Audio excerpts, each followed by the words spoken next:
So welcome to this episode of Aussie English, guys. I'm your host, Pete, and this is the number one place for anyone and everyone wanting to learn Australian English, as you might have guessed it.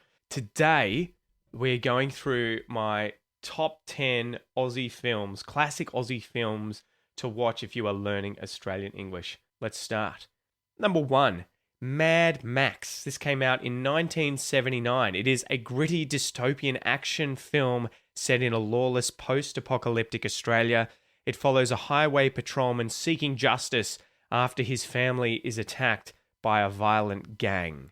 Why is this good for English learners? It features loads of Australian slang, its fast-paced dialogue, and iconic Aussie accents from the late 70s are abundant throughout the film, obviously. And it's great for tuning your ear to raw regional speech. You're going to get lots of explosions as well. So, to be honest, it's probably not one of the most dialogue-heavy films you will ever come across, but you will get to see lots of Australia, and you will also get to see Mel Gibson in his breakout role in Australia, which is, it's funny, isn't it? He got famous here first. Mad Max. You don't want to make Max mad. Because when Max gets mad, he gets even. Number 2, Picnic at Hanging Rock. I grew up watching this as a kid. My parents loved this film. In fact, I think my dad had a crush on the actress Anne-Louise Lambert. So Picnic at Hanging Rock was released in 1975, and it is a haunting mystery about the unexplained disappearance of schoolgirls and their teacher during an outing to a remote rock formation in 1900. Why is it good for learners? It's full of rich, formal language, period-style English with poetic narration and slow, clear speech, and it's ideal for listening practice and cultural insight. Some of the famous actors in this film are Rachel Roberts, Jackie Weaver, and Anne-Louise Lambert. Go check it out. It is an absolute classic, and you can go to Hanging Rock, it's a real place, in regional Victoria if you are living down here in this part of Australia.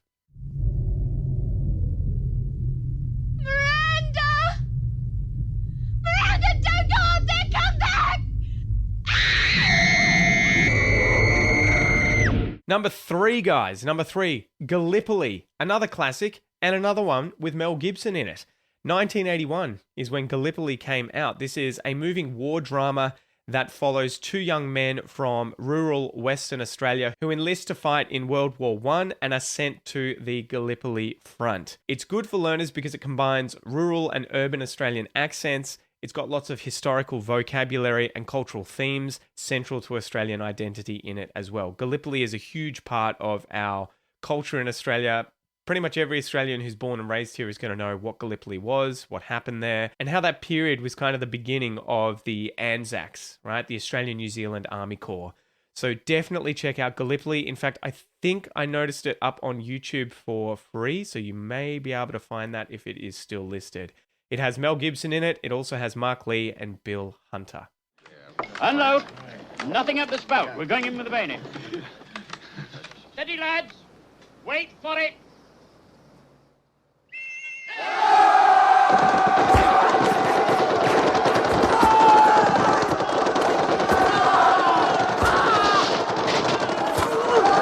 All right, number 4, The Adventures of Priscilla, Queen of the Desert. This one came out in 1994, and I think I probably watched this a dozen times as a kid. Again, it was a family favorite. We loved it. It is a very touching film. It's got comedy in it. It's also got a lot of serious tones in it as well. There's lots of Australian outback.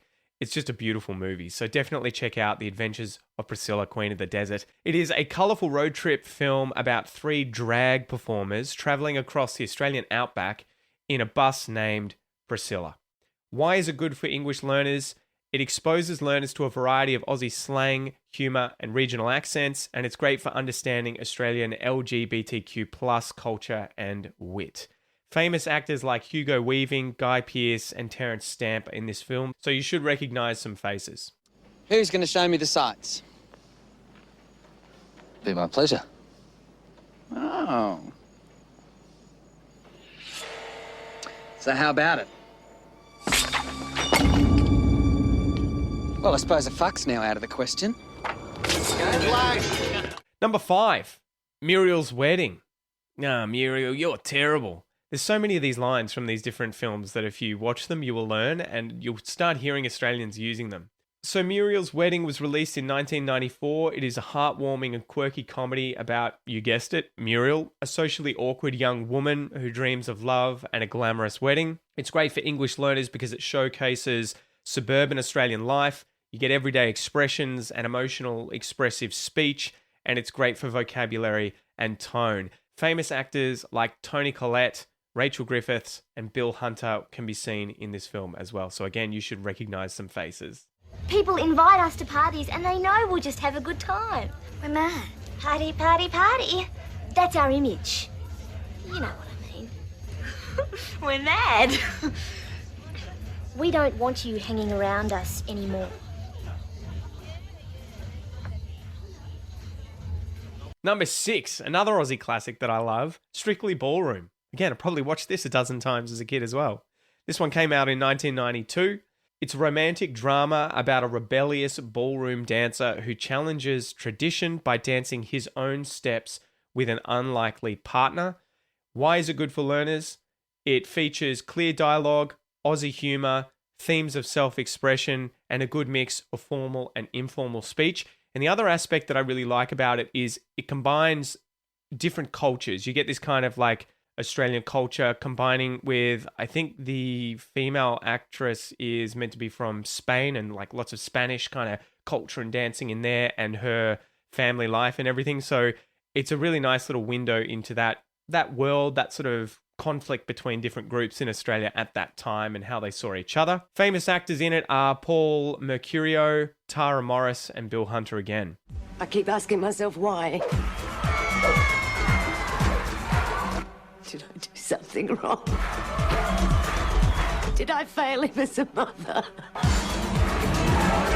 All right, number 7, The Castle. This should have been number 1. What am I smoking? This is probably the quintessential classic Aussie film. It is probably the most famous Aussie film if you ask Australians, okay? It's a beloved Australian comedy about an ordinary family battling to save their home from government acquisition. There are so many different lines in this film that Australians use every day.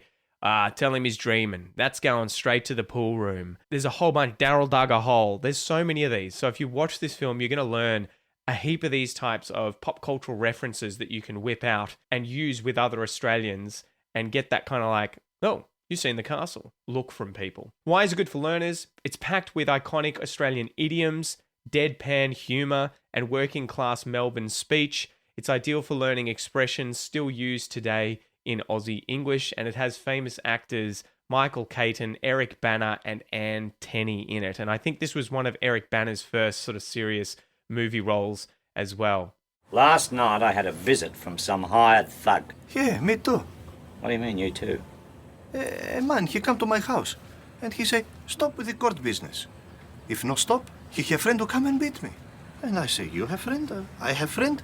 My friend come to your house, put bomb under your car and blow you into fucking sky. Number 8, Breaker Morant. I had to study this one at school, and I actually really enjoyed it. This is from 1980 when it was released, but it was a historical movie, so it was set during the Second Boer War in, I think, South Africa, right? So it's a historical courtroom drama based on the true story of 3 Australian soldiers tried for war crimes during the Second Boer War. Why is it good for learners? It offers exposure to military, legal, and historical vocabulary, and it's excellent for understanding formal versus informal registers. And you also get to learn loads about Australian history and culture. It's a very big story in Australian culture. We know about Breaker Morant and what happened, you know, because it was a controversial thing that took place at the time. Famous actors like Edward Woodward, say that 10 times fast, Brian Brown, and Jack Thompson are in this film. It's a ripper. Go check it out. We didn't carry military manuals around with us. We were out on the veldt, fighting the Boer, the way he fought us.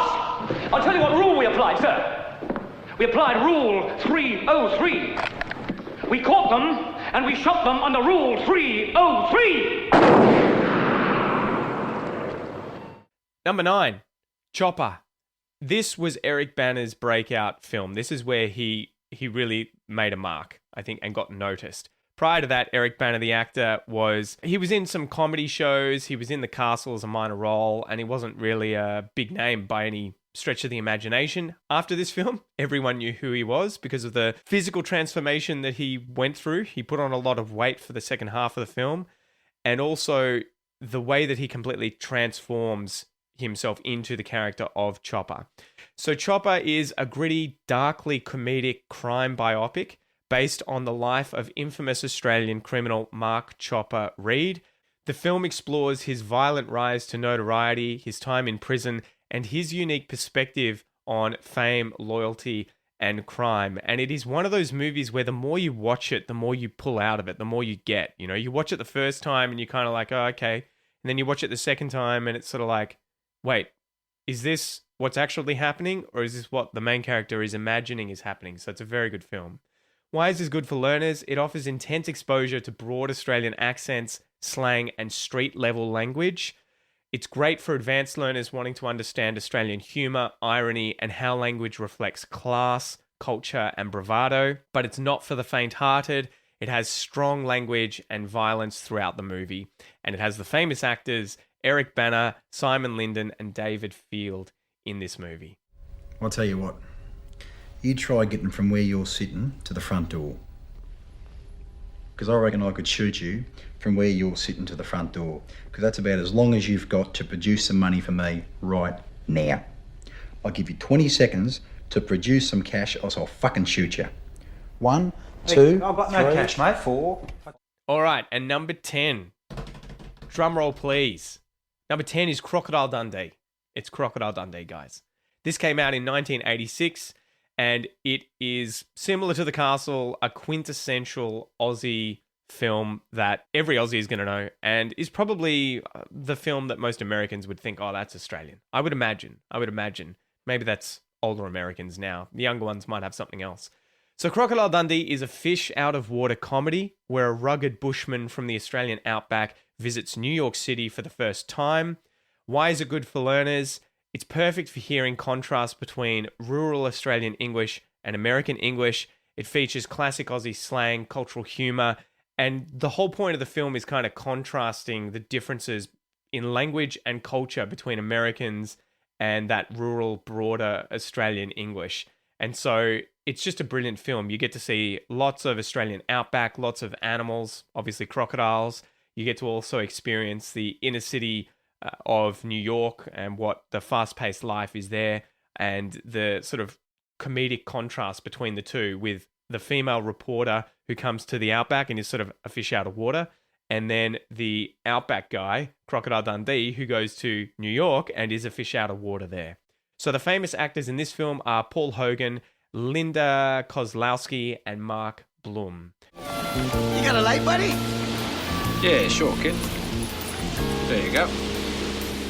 And your wallet. Nick, give him your wallet. What for? He's got a knife. That's not a knife. That's a knife.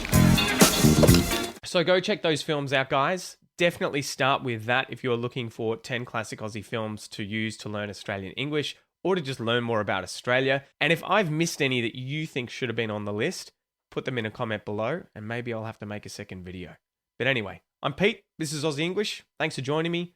YouTube reckons you're going to enjoy this video next, and I'll see you next time. Toodaloo.